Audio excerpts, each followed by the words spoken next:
મારું નામ મારવણિયા દેવાનંદ કાનજીભાઈ, જામનગર જિલ્લાના ફલ્લા ગામનો હું રહેવાસી છું.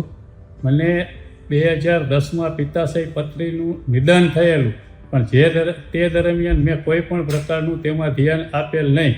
તો 2025ના પહેલા મહિનાની આસપાસ મને એ પિત્તાશયની પથરીના હિસાબે અસહ્ય દુખાવો ઉપડતા મેં રાજકોટ ગયેલ. તો રાજકોટના ડૉક્ટરે એવું કીધું કે આ પિત્તાશય અને પથરીનું ઓપરેશન પછી થશે, પહેલાં તમારા સ્વાદુપિંડ, લીવર, બીજા અંગો ડેમેજ કરેલ છે તેને કમ્પ્લીટ કરવા પડશે. તો પછી હું જામનગર અને રાજકોટની પહેલાં જામનગર 20 દિવસ મેં સારવાર કરાવી, પછી રાજકોટની 2 પ્રખ્યાત હોસ્પિટલમાં સારવાર કરાવી, જે દરમિયાન મારું વજન લગભગ 79 કિલોમાંથી 55 કિલો થઈ ગયેલ. તો ત્યાર પછી એક દિવસ અચાનક જ રાત્રે લો બીપી થઈ જતા રાત્રે 2 વાગ્યાની આસપાસ કાયજીન હોસ્પિટલમાં હું અહીંયા દાખલ થયો. તો અહીંયા દાખલ થયો ત્યારે મેં હરિભક્તિ સાહેબને ગાઈડલાઇન્સની હેઠળ અને કાયજીન હોસ્પિટલમાં કમ્પ્લીટ સારવાર કરેલ, અને એ સારવાર દરમિયાન લગભગ 3 કે 4 ઓપરેશન કરેલ. અને 4 ઓપરેશન પછી પણ મારું હિમોગ્લોબિન પહેલાં ઓપરેશન સમયે 6% થઈ ગયેલ. તો તે દિવસે પણ સાહેબે મને કીધેલ કે આ ઘણું બધું જોખમી થઈ ગયું. 25 કિલો વજન ઘટી ગયો હતો, હિમોગ્લોબિન, બીજા સિમ્ટમ્સ બધા ઘટી ગયા હતા શરીરમાંથી.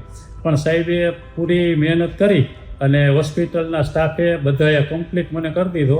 આજે મને અત્યારે સાહેબે તમામ વસ્તુની, આજે તારીખ આ માની લો 18 તારીખ છે 5મા મહિનાની, આજે મને કમ્પ્લીટ હાવ કરી અને સાહેબે બીજી વાર બતાવવાની પણ જરૂરિયાત નથી તેવું કીધેલ કે હવે તમે 100% સંપૂર્ણ ગમે તે કામ કરી શકશો.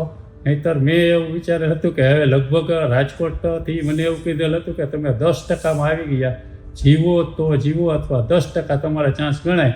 પછી હું અહીંયા આવેલ તો આ મને સારી રીતે કમ્પ્લીટ હરિભક્તિ સાહેબ અને કાયજીન હોસ્પિટલે કમ્પ્લીટ સપોર્ટ પણ પૂરો, માનસિક રીતે પણ એટલો તૈયાર કરી અને કમ્પ્લીટ હાવ 4 મહિનામાં હાવ મને છૂટો કરેલ છે સાહેબે.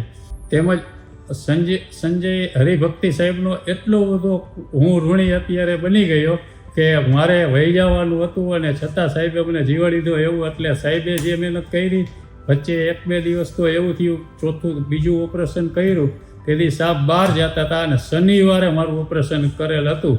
શનિવારે રવિવારે સાહેબ જનરલ ઓછા ઓપરેશન કરે, પણ સ્પેશિયલ કેસમાં સાહેબે આ ઓપરેશન કરી અને મને જીવાડ્યો. એ બદલ સંજય સાહેબનો ખૂબ ખૂબ આભાર.